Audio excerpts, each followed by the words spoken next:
अस्सलाम वालेकुम नाज़रीन, मां आहियां शुएब अली उमरानी ऐं तव्हां ॾिसी रहिया आहियो BR टाइम न्यूज़। सभ खां पहिरियां शामिल कंदासीं हीअ रिपोर्ट।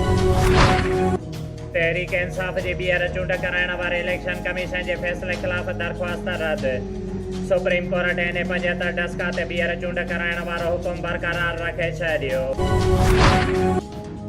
हुकूमत डस्का जे अवाम जे वोट ते दाड़ो हयो। रुगो ॿीहर चूंड सां कमु न हलंदो, वारदात कंदड़नि खे हिसाब ॾियणो पवंदो। मरियम नवाज़ नून लीग अॻवाननि ऐं कारकुननि खे मुबारकूं ॾींदे चयो आहे त कारकुननि डस्का में मुखालिफ़नि जो ॼमी मुक़ाबिलो कयो ऐं वोट ते पहिरो ॾिनो। इलेक्शन अमले जे अॻवा जो हिसाब ॾियणो पवंदो। सुइज़ केस जी पहिरियां बि जांच थी चुकी आहे। हाणे बि मुखालिफ़नि खे कुझु न मिलंदो। अपोज़िशन ख़िलाफ़ नेब ऐं ॿियनि इदारनि खे इस्तेमालु कयो पियो वञे। Peoples Party chairman Bilawal Bhutto Zardari चयो आहे त JUI लाड़काणे में इस्टेब्लिशमेंट सां गॾिजी असां ख़िलाफ़ नंढी चूंड विड़ी, पोइ बि असां संदन आज़ादी मार्च में साथ ॾिनो। फज़ुल रहमान खे PDM जो सरबराह बणायो। हुकूमत खे घर भेड़ो करण लाइ PDM में शामिल जमायतुनि खे बि ख़्यालु रखणु घुरिजे। वज़ीर आज़म इमरान ख़ान भारत सां वापारी इक़्तिसादी राब्ता कमेटीअ वारी तजवीज़ रद्द करे छॾी। इमरान ख़ान जी सदारत हेठि भारत सां वापार बाबति इजलास थियो।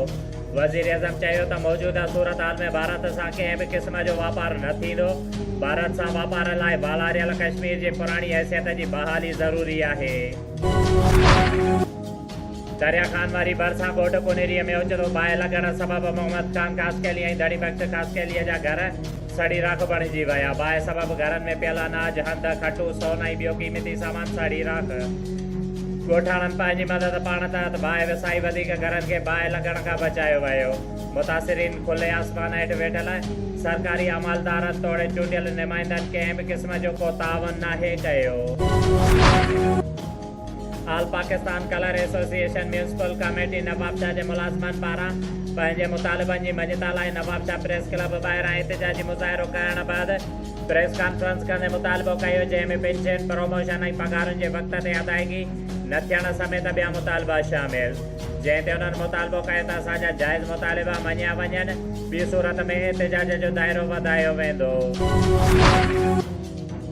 नवाबशाह प्रेस क्लब जे सहाफ़ी मरहूम सैयद अली मोहम्मद शाह लकियारीअ जी 67वीं सालगिरह तक़रीब सहाफ़ी ताजरिंदा पारां मुनक़िद कई वई, जंहिंमें शहर जे मुअज़्ज़िज़ीन ऐं सहाफ़िन वॾे अंग में शिरकत कई। शुएब अली उमरानीअ खे ॾींदा इजाज़त। वधीक ख़बरुनि ऐं अपडेट्स लाइ ॾिसंदा रहो BR टाइम न्यूज़।